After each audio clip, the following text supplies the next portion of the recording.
Good morning. Happy Friday. We made it to another end of a week.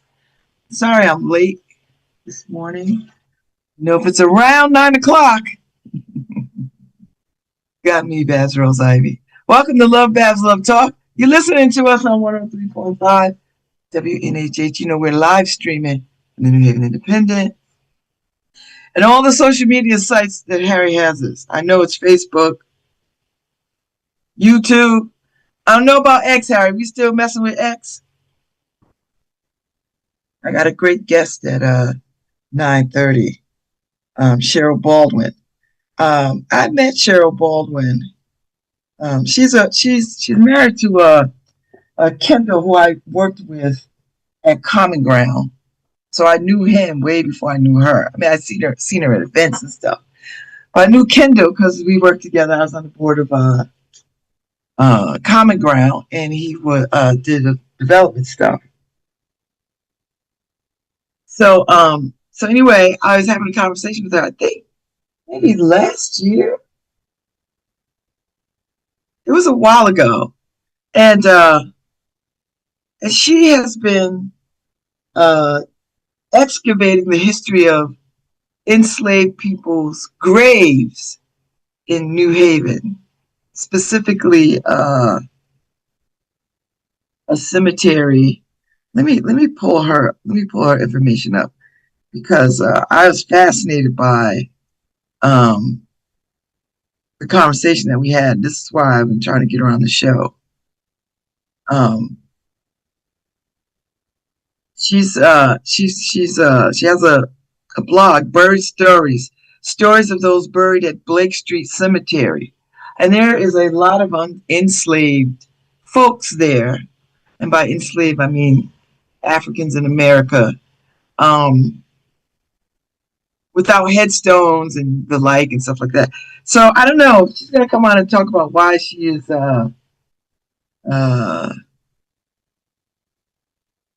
doing this and her interest in this. So she's gotten a hold of a bunch of folks that are buried in that cemetery.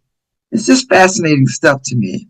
And then I went to the memorial service for Lucy and Lois Triton, who were the last enslaved people sold in New Haven on the New Haven Green. So Lois Triton is over there at the Blake Street Cemetery, and I went to the memorial service on one of the churches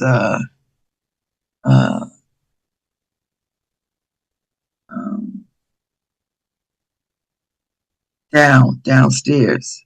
I mean downstairs. At one of the churches on the green. I think Center Church, maybe? No, one of the churches on the green. And it was a wonderful ceremony. I mean, it was a wonderful memorial service. It's quite moving and all that. But it was arresting to me because this was a part of history that I did not know about Lois and Lucy Triton, the last enslaved people sold on the New Haven Green. Anyway, she died when she was Lois died. Miss Lois Trenton died when she was 95. And to have lived to be that old. She died. She was 95 years old when she died in 1894, which is, just unheard of. We hear people living that long now with no problem, but 1894, that's almost mystical. So she died June 10th, 1894, 95. And she's the oldest person buried at Blake Street. Because, at that time, in the 1800s, people weren't living past 30. So it's interesting to sort of see people, and it would be Black people too, because God knows, we can live a long time, and So, but anyway, so Cheryl will be on at 9:30 to talk about this, and it'll be uh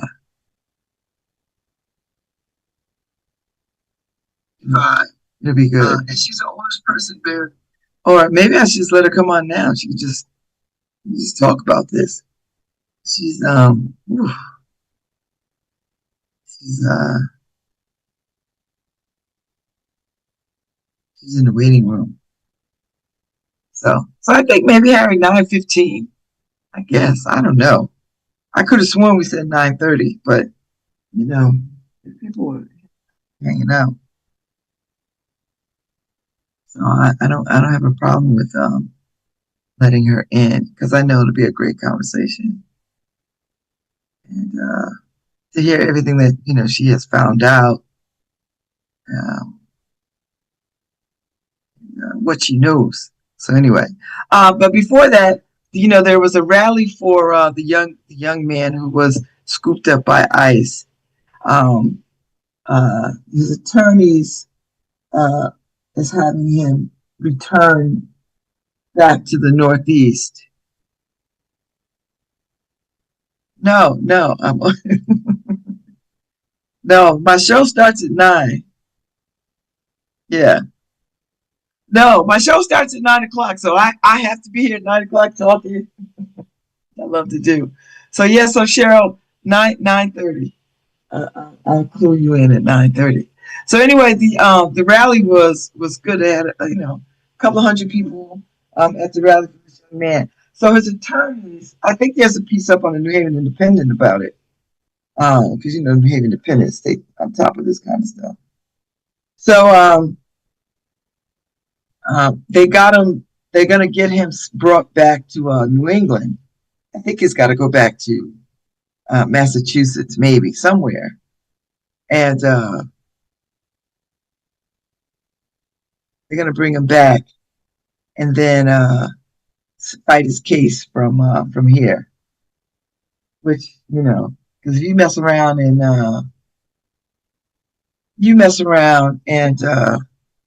try to do that work in those red states, that's a losing battle because none of them judges are sympathetic to the plight of immigrants.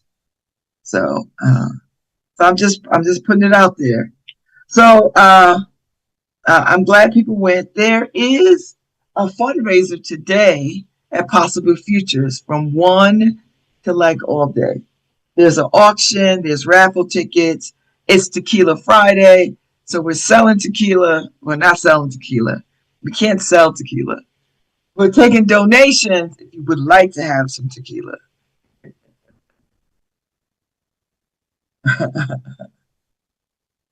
So I'm just saying, uh, there's a lot you can do if you are interested, and if you want to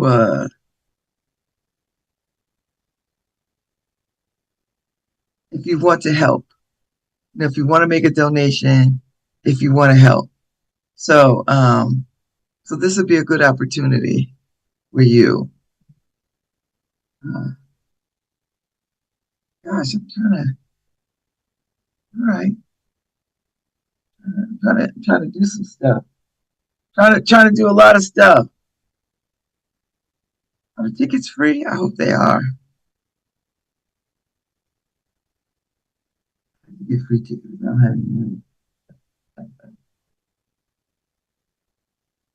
Oh, oh, I could do that. That'd be nice. A nice little thing to do. So anyway, I'm talking out loud. Forgive me. Always talking out loud. Always doing like 20, 23 different things at once.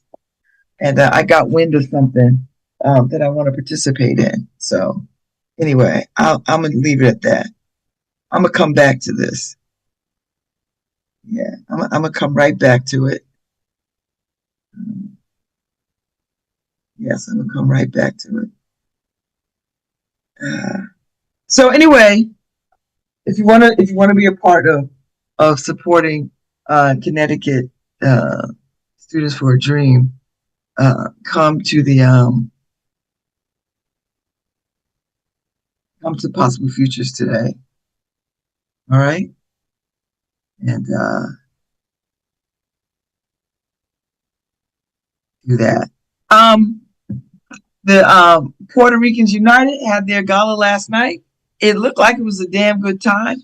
Ife went for a little bit, so I saw her there. I could not make that, but I'm there for my Puerto Rican sisters and brothers. They looked like they was having a good time. Paul Nunez, my friend, was honored, and it was nice to see him honored. So high five, Paul Nunez. And Paul goes to my gym now. So he is a regular at my gym at Full Fit in West Haven. So high five, Paul. And he's been on the show a couple of times. He's been on the show a couple of times. He is a lobbyist. He has a lobbying firm, and they do some good work. They do some really good work on behalf of municipalities and others. So high five to him for getting an award. So yeah, heart and prayers to the folks that got caught up in floods overnight yesterday. We got some rain, but not like everybody else. There's a couple of places in New Jersey that got flooded out. A couple of places in New York that got flooded. But Connecticut, I think, did all right. Well, at least in my neck of the woods in New Haven, it's damp. It's cool. I'm happy.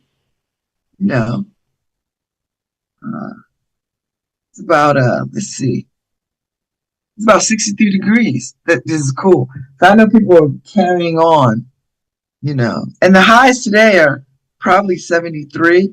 We might get a little bit more rain, maybe this morning. I don't know. I don't see any more rain in the forecast. And then Saturday, the high will be like 77. Sunday, 80. I mean, these are all bearable, for the next week or so. The weather is going to be bearable. Yeah, you know. So just FYI.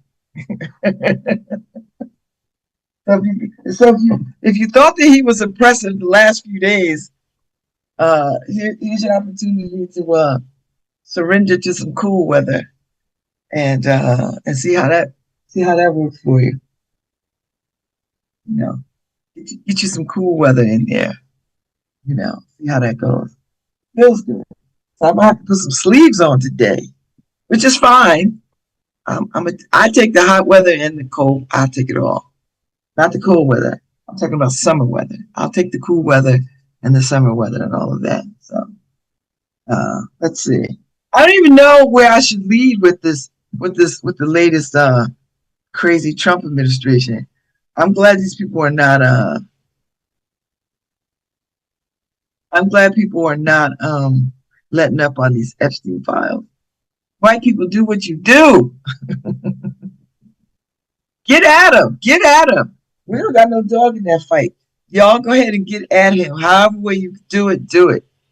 So if you want to see them Epstein files, and I guess the MAGA people feel some kind of way about it, because he went on and on and on about I will turn loose those files. But when he got briefed in May that his behind was all up in them files. I mean, he's been on the plane, umpteen times. He's talking about he's never been on the island. Bruh, you've been on the island. There's a little thing called flight logs. They got to record everybody who gets on a flight. Bruh, you've been on that flight a lot of times. I don't know. Lying is just second nature to him. I've never seen somebody like this guy. And he just lies. That's wild to me, that level of lying. So anyway, the base is a little pissed off. How pissed off? I have no idea. I have no idea. Because I don't know what that means for these people, because they're all just frothing at the mouth over all kinds of stuff that make no sense. To rational people. So yeah, and I see Texas is trying to do the gerrymandering, and California and some blue states was like, okay, if you do that, this is what we're gonna do. This is what we're gonna do. I don't know. I don't know why they think that that people are just gonna roll over for them. I don't. That just baffles my mind. That they think they're the only ones with some power. Okay, so you bought Governor Abbott, but you don't have Newsom or our governor here in Connecticut, or you damn sure don't have the New York governor, because she ain't about it. So uh, so if you want to play the gerrymander card, a lot of these blue states got gerrymander cards to play, and they will out gerrymander you with Democrats. So go ahead and do it. Do it. Do it. Do it. Do it. Because this ought to be good. This is a different kind of political game. I don't know if I like it as much as I prefer a more sophisticated um, approach to politics. I don't like this underhanded. And let me tell you something: politics can be underhanded. So I'm not speaking from a place of naivete. What I'm saying is there's got to be a little finesse to this. These Trump people and MAGA people, they have no finesse, no sophistication. They're just like they're just like Neanderthals at the table, eating with their hands and feet. Do you know what I mean? Like they're like that, and it's hard to sort of sit at the table with them when they're eating with their hands and feet.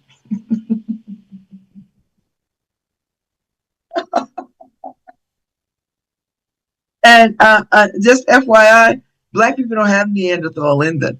White people do. We don't have the Neanderthal gene. White people do though.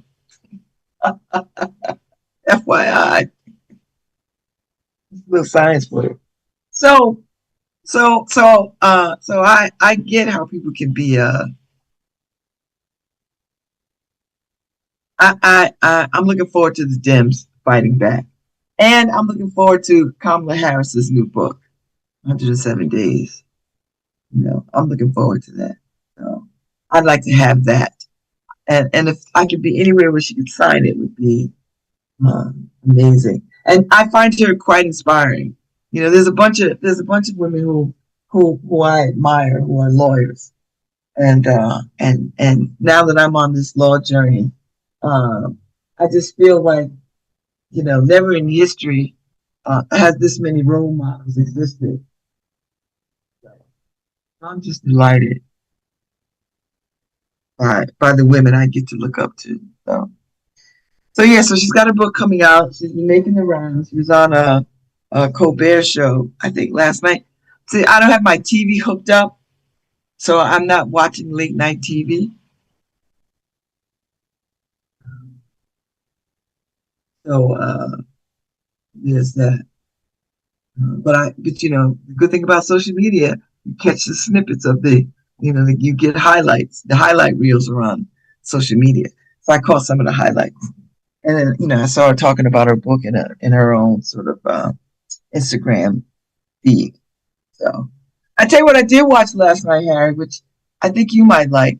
I was watching Sterling K. Brown's new show on Hulu, Washington Black.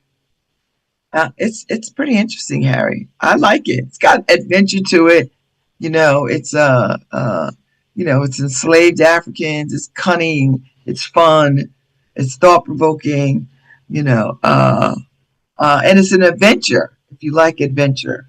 So I'm looking forward to. I watched the first two episodes last night, and I plan on watching some more. It's on Hulu. It's on Hulu. So if you're it's on Hulu. So you know, So, so yeah. So far, so good. You know, and talking about Black people in Nova Scotia is interesting. So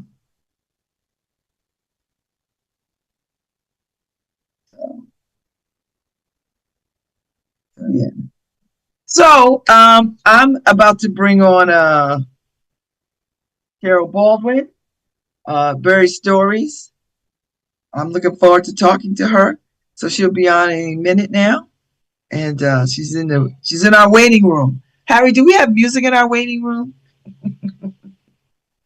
I don't I don't know what we do in our waiting room. Do we have music? I don't know.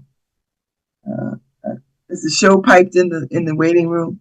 You know, like are we fancy like that? No, maybe. Okay. So anyway, let me tell you a little bit about Sherill as I'm about to rescue her from the waiting room.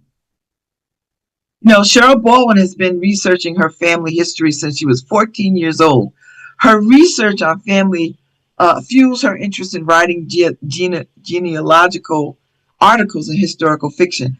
During the pandemic, she began photographing gravestones for others who couldn't visit their loved ones through Find a Grave, which led her to adopt a few cemeteries in New Haven, here in Connecticut. A pauper cemetery inspired her to begin seeking and researching people of color, veterans, and other interred there, trying to piece together stories often not told.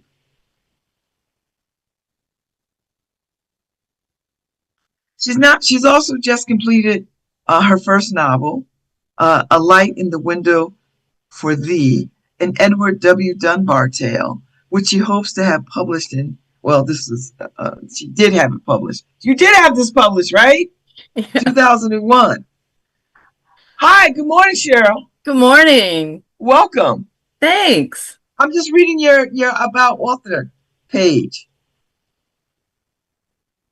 and so you facilitate a writer special interest group for the Cape Cod. Do you still do that? Cape Cod I do. Genealogical. I do. Okay, Society, and received a genealogy.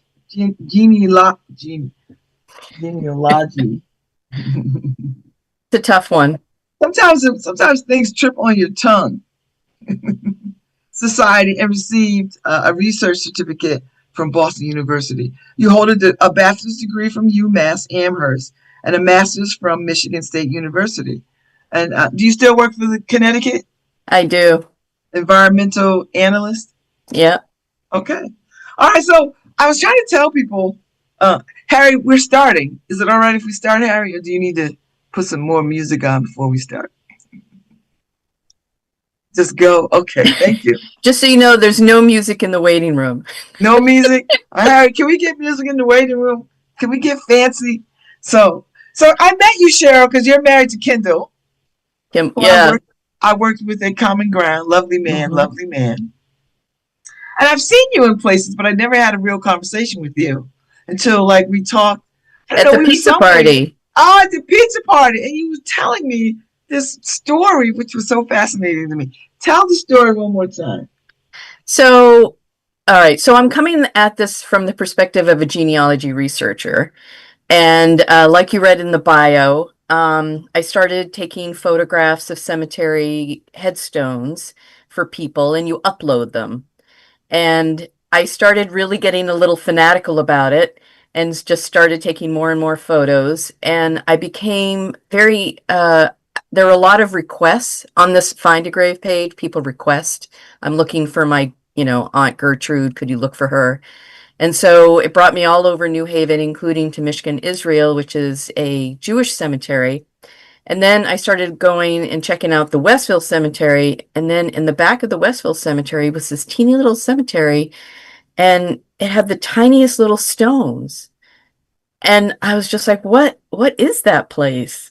And so I just became more and more intrigued, and doing some research, discovered it was Blake Street, and it's the former poor section of Westville Cemetery, and now it's its own cemetery.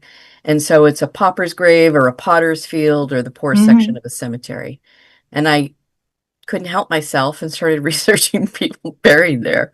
It's a weird hobby.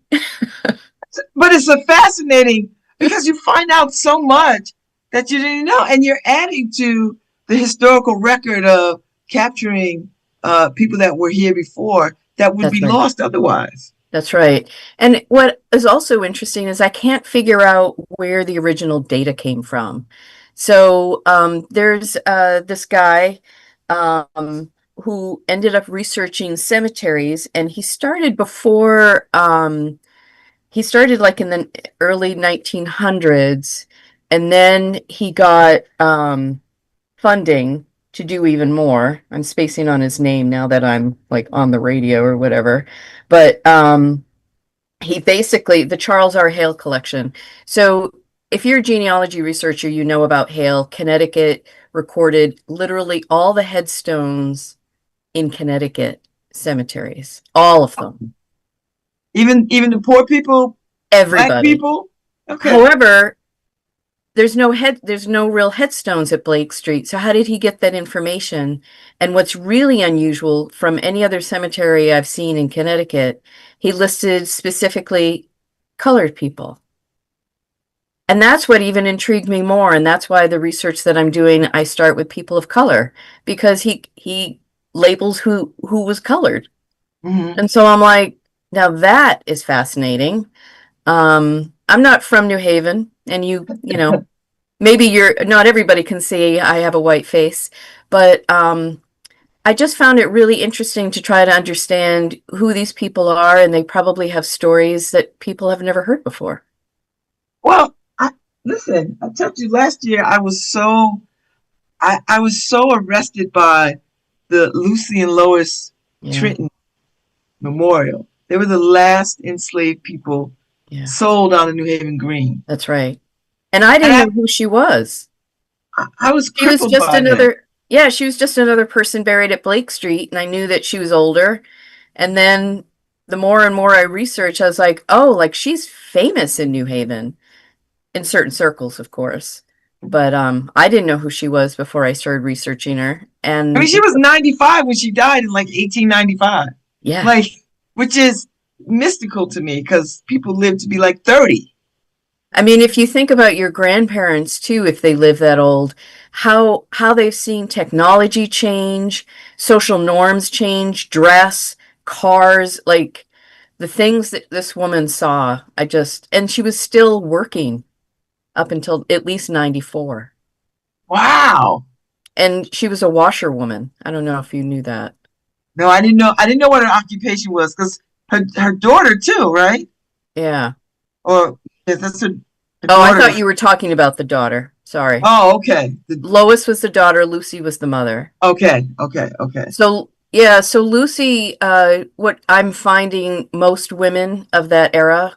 So the Blake Street folks that are buried there were buried between like 1884 and 1931. So you figure most people lived through the Reconstruction period or post-emancipation.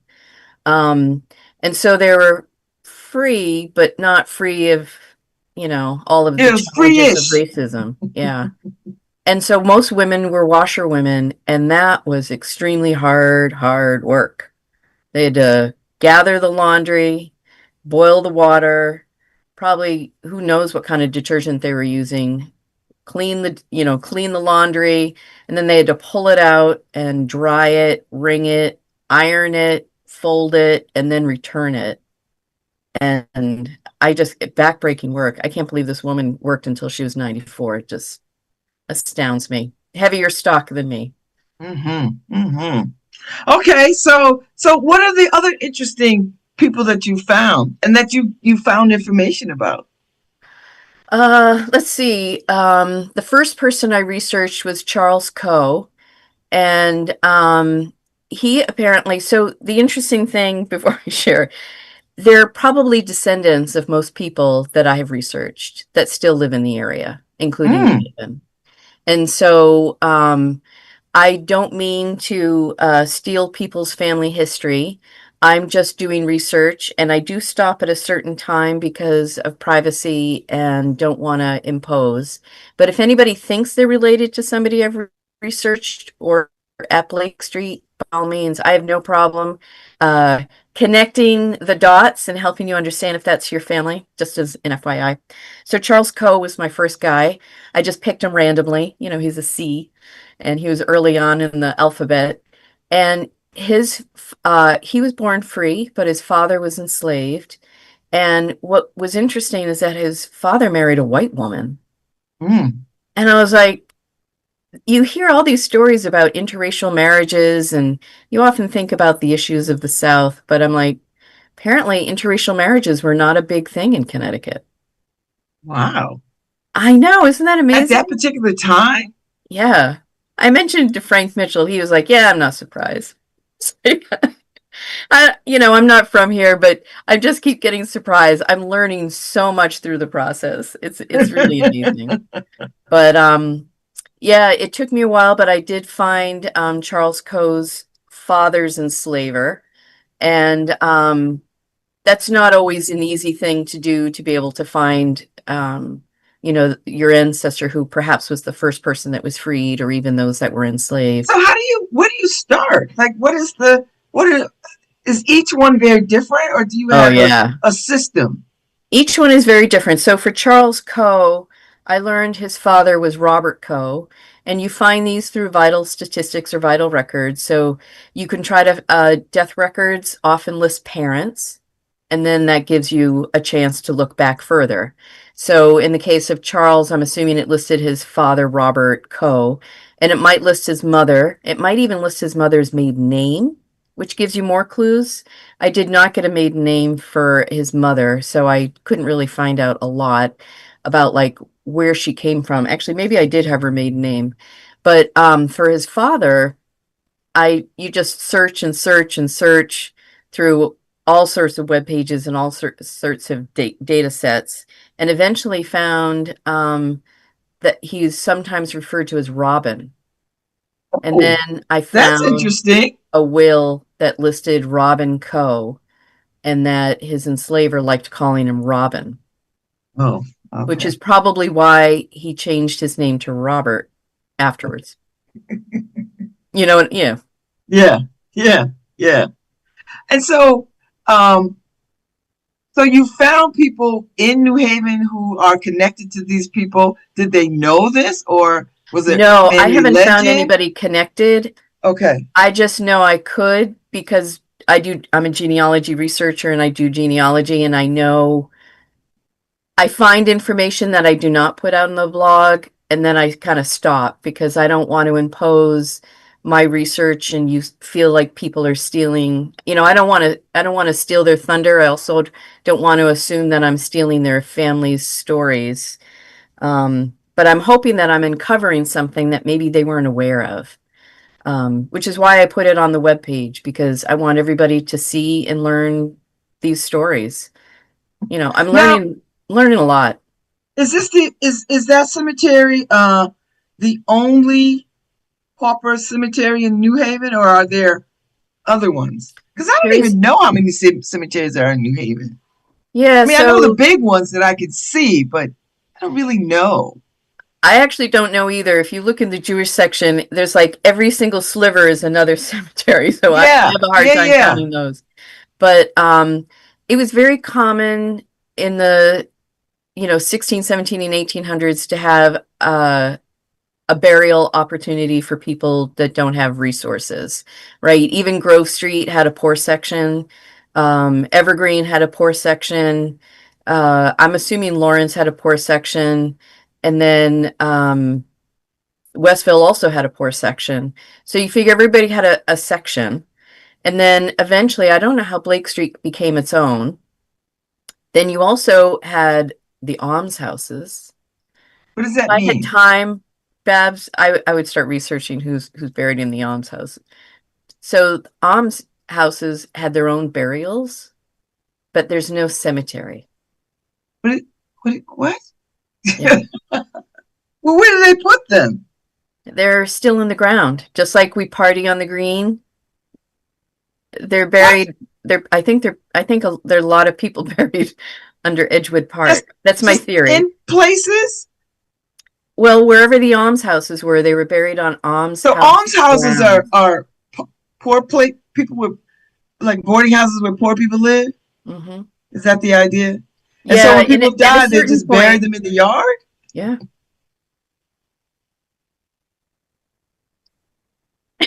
I'll let that sink in for you. So, so am I to believe that we know the whereabouts of the almshouses in New Haven? If you look at the old maps, you can see where some of the almshouses were. And so I have a theory that there are people buried at Edgewood Park because that's where the almshouse used to be, one of the last ones. So eventually, I believe it was the third or fourth almshouse is out by Springside, beyond Common Ground. Um, and there's also a cemetery out there, but it's in Hamden. I think it's more in Hamden than New Haven. But a lot of people were buried from New Haven in that pauper cemetery. But Joe, that's what do much you do with later. that information? Like, what do you go to the municipality and say, "Hey, there's a possibility"? I mean, what do you do with that information? I'll tell you what I did. I told Aaron Good. I was like, what should we do with this information? I don't think, a lot of people don't believe what I believe, but when I keep looking at maps, and again, I'm not looking at almshouse records, I'm looking at death records. And the Mm-hmm. death record said this guy was buried at the almshouse. This guy was buried at the almshouse. Guy was buried at the almshouse grounds. This was a burial at the grounds in the almshouse. And I'm like, well, what does that mean? So there's no markers of that, right? It's No. just there's. I have my theories, but I don't want to freak people out. Listen, we are past that point, Sherill. we got like we got like 10 minutes. Tell me something. Yeah. I think it's just at Edgewood Park somewhere. Hmm. Yeah. Anyway. Because I mean, if you follow the logistics of this, if the almshouse was in the park or Yes. and they were burying people in the at the almshouse, then you got to believe that there are people buried under Edgewood Park. Yeah. And that includes William Lanson. Yeah. He's not at Grove. He was buried at the almshouse according to his death record, unless he got moved, but I have not found a record that said he got moved. It wasn't uncommon to move people after the fact, but if people didn't recognize his importance at that time, his death record said he was buried at the almshouse. But wasn't he a prominent member of community? Yeah, so at a certain time, the almshouse was also for seniors. Think about senior housing.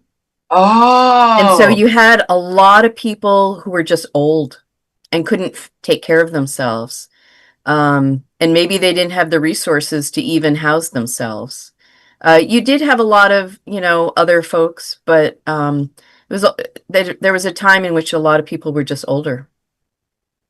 Hmm. Regina Mason, who was his great, great, great, great, great, great, great, great granddaughter. I wonder if she knows this. I mean, I'm sure she does, but Oh, I would imagine she's looked up his death record. I'm gonna Mm. ask her. It's like, where is he buried? Because I had this conversation in the record show he was buried at the almshouse in New Haven, and this is in Edgewood. And the almshouse doesn't exist anymore, right? Like it's. It was torn down. So Edgewood Avenue didn't go all the way through the park because the almshouse was sort of right in the center and the roads stopped at the almshouse from downtown to the almshouse. And then there was the park, and then it continued on into like a different road started in the Westville area and moved on. And so when they took down the almshouse, the roads went through. When you look at the maps. Hmm. Hmm. And I'm not a historian, so I look forward to more people correcting us. I want to Mhm. know more. I mean, this sounds like a a Michael Moran conversation Yeah, because he's New Haven's historian. I So know. Yeah, he's great. He's very supportive, so of this crazy project I do. I mean, I think this is very fascinating. So So what are you working on right now? I'm actually working on a very sad story. It's taking me a while to do the research. One of my last stories was about Charles Geyer, and Charles has a really interesting history too because he was born enslaved, and he was born to a black mom who was enslaved and then a white dad. And the white father was actually from France and married. I think they cohabitated for a while. I actually never found their records, but they were living in North Carolina, so I don't know if they could marry at that time.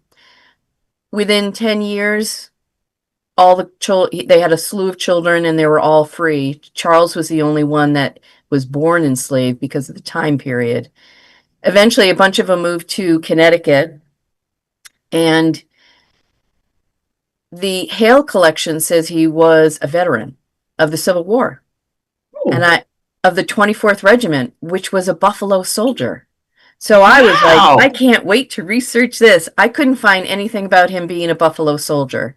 I like dug and dug and dug, and while I'm digging for newspaper articles because maybe he was part of a veterans association or something, I found that he was a witness to a murder.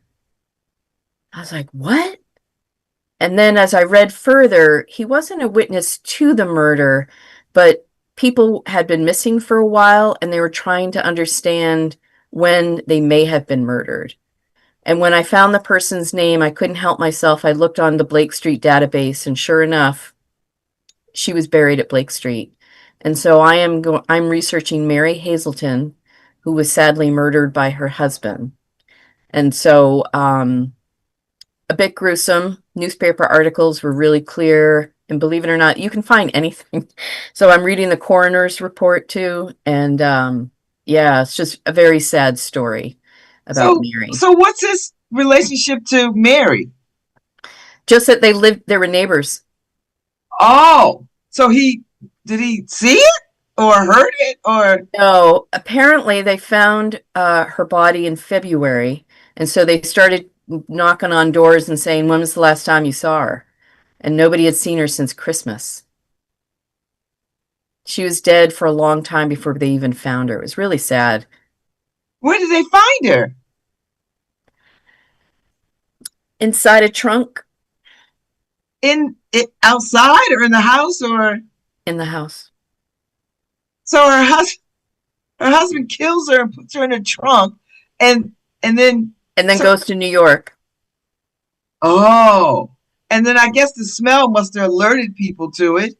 Actually, they re-rented it because they hadn't paid rent. And as they were cleaning it out, that was when they discovered. Oh my God. Did he get arrested for the murder? He did. He was found guilty. He actually admitted. What was interesting, I need to do a little bit more research. He was found guilty of second degree murder, not first degree, which makes no sense to me. But it probably has to do with, it's a man's world, and men killing their wives was not a bad crime, apparently. But I don't know what it meant at that time, right? Laws change. You know this. You're a law student right now, right? I will be in a couple of weeks. Nice. I know I'm starting grad school as well, so I think it's funny that we're on parallel tracks. But so I don't know what second degree murder was in 1910 compared to like what we think of it as now. But there's a history there, and he was just sort of slapped on the wrist for a lot of awful things he did to his and, wife. and white people? No, no, these are people of color, sadly. And I know his Wow. family, yeah, his family is still around. And this woman who died had a child from a previous marriage, and yeah, it's sad. And that's why I have to think about how do I write about it, because it's possible that there are descendants still in the area, and I want to honor these folks without sensationalizing it, but Oh also, well, I mean, I don't think you can sensationalize it at this point. I think this is probably history that they would like to know, like, yeah, it's sad. It's on very both sad. sides, right? Like what happened Yeah, to my great great great grandmother or aunt or whatever, yeah. and what happened to my great great great grandfather or whatever. When you research Wow. people, Babs, you get really invested in them and they start to become your own people. I've done genealogy research for a few people, they've hired me and you get attached to their stories. Yeah, it's interesting. So people hire you to do this for them? Hmm. So now are you like a living, breathing ancestry.com? Oh yeah, I'm addicted, man. Yeah, it's interesting how I got it. I think doing my own tree for so long, I just know a lot and I'm looking for new challenges. And I understand that you knew Elaine Battles. Yes. Elaine was the first person of color that said, "See what else you can find about my tree." And so I did, and it was a great project. I loved doing research for her. Yeah, because And that her daughter Wendy is a dear friend of mine, Oh, and nice. I know her brother because we were in adopted class together, and then but they ended up having a baby, a biological baby. So yeah. Wow. Yeah, so that sent me on a trajectory. So I've actually helped somebody who is half black, half white find their biological parents too. I like doing stories like that. So anyway, so it's a new challenge for me and I'm learning a lot about Connecticut history at the same time, which isn't always positive, but it's good to know. I mean, do you feel like a detective? Oh yeah. And sometimes, you just can't, it's like a dog with a bone. I'm like, oh, why can't I find more? Yeah, but when you find stuff like a murder, right? Oh, yeah, Like that's got to be like, whoo, this is yeah. heavy stuff. And I also like uncovering stories about just regular people. Often you get these cemetery walks, which I love, and it's always like this prestigious person who did this and this. And these folks, Charles Coe, he helped build the state building that used to be on the green. Mm. That's pretty prestigious. Well, I mean, he was a slave, right? He didn't have a choice. No, no, he was free. Oh, he's free. We had It to was make his some job. money. He was in construction and he was proud of building it. And he had, there was an article about how he would go down to the wharf, get the stone, bring it by wagon up to the green, and then, excuse me. Anyway, to me, those are the stories that help build New Haven as well. Mm-hmm. Mm-hmm. These are fascinating. This is very fascinating. So, so you're working on this latest one. Now, do you Mhm. have like other ones that you have to get round to? Like, do you know what I mean? Like, do you have a list of I got to get to these two? Yeah, I have a huge list.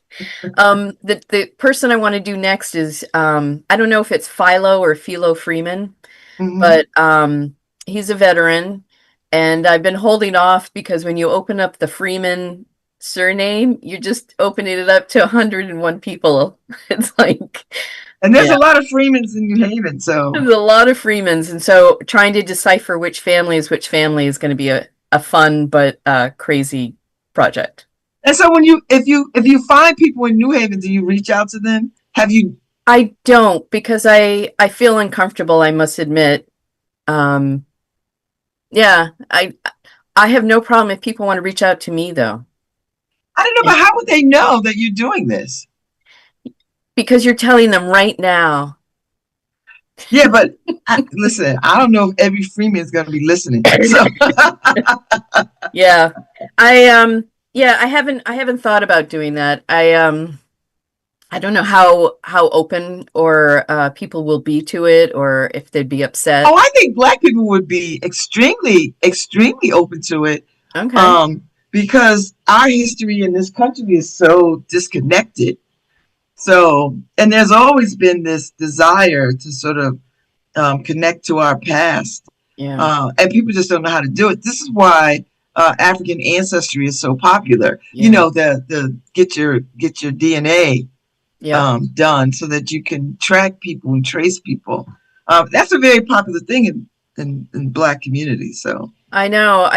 it's funny. One of the reasons that I sort of went on this trajectory too is I don't know if you're familiar with the Atlantic Black Box. Mm-hmm. They're a group in Maine that really pushes how, slavery is in New England too. It's not just in the South. And they were looking for volunteer genealogists to help Black families do their genealogy. But I had time constraints and I couldn't volunteer in that way. So that's why I'm pursuing it this way. Mm-hmm. They referred to genealogists as having a superpower. And I was like, wow, I have a superpower. And so I'm trying to use my superpower for good, so to speak. I think you should. And I think if you had a social media site and you just, put a shout out to people, the names or whatever, Mhm. I bet you'll get some real interesting people. I don't think Okay. anybody will say, don't dig up my family history. I think people Okay. will be like, I always wondered, or I didn't know how to do it, or gosh, we left off at so and so Hmm. and you went further. So, All right. You're sending me on a new trajectory, Babs. I'm serious. I think Yeah. people would really appreciate that. And that's a big, I mean, we all watch Skip Gates right now on, Oh, yeah. Finding Our Roots. Everybody's watching that show like, I wonder how he does that. Oh, And here yeah. you are amongst us doing it. So, Yeah. I have a crush on him. He's amazing. Oh, yes, I can see how you amazing. would have a crush on him because he's doing the same, like he's doing the stuff, but he's got a whole staff of people. Yes, So, I know. I wish I had that. yeah, yes, And yes. I have to say, I watched Washington Black last night too. I'm loving it. I am too. I was bad though. I stayed up for the third. Oh, no, So, see, I had to shut it down. yeah. It was like 1 o'clock in the morning. I was like, you know what? It was like I watched the second one. It was about quarter. I said, all right, let me finish this. I'm not gonna watch the third one. I'll get to the third one. But I'm enjoying it because it's a kind of fantasy adventure Yeah. history that we don't get to see. Yeah, it's interesting that I don't want to do a spoiler for folks, but I apparently it starts in 1837. Yeah. And so I looked it up just to confirm because the Lois Tritton story, she is from Halifax in Nova Scotia as well. And she, was born in 1799. And I was curious when slavery ended in Nova Scotia, and it was 1834. So it's Wow. literally just, a few years after their emancipation as a British colony. And so that gives it even further context about some of the challenges that, anyway, I couldn't Wow. resist. I know it's like I can't help but know all of it. Well, thank you so much, Cheryl. We have to talk again. You have to come back. Come back and keep us posted on what you're finding and what you're doing. Okay. Seriously. So if y'all just tuned in, I'm wrapping up with Sherill Baldwin. You're listening to us on 103.5 WNHH. We're live streaming on the New Haven Independent and on social media. Thank you, Cheryl. Thank you for having me. It was fun. Thanks, Might have Babs. to hire you to look up my family roots. We'll see. No, I don't know if I want to dig up folks. I don't know. See, this is what happens. You may not like what I find. I know how crazy my people is, so I don't know. I don't know, but it might be interesting. We might have a bigger conversation about this. Thank you, Cheryl. All right. Have a great day. You too. Enjoy your weekend. Thank you. All right. Thanks, Harry. So I'll be back at 10:15, and we'll talk about something else, everybody. So go get some coffee or whatever, and I'll see y'all in about 15 minutes.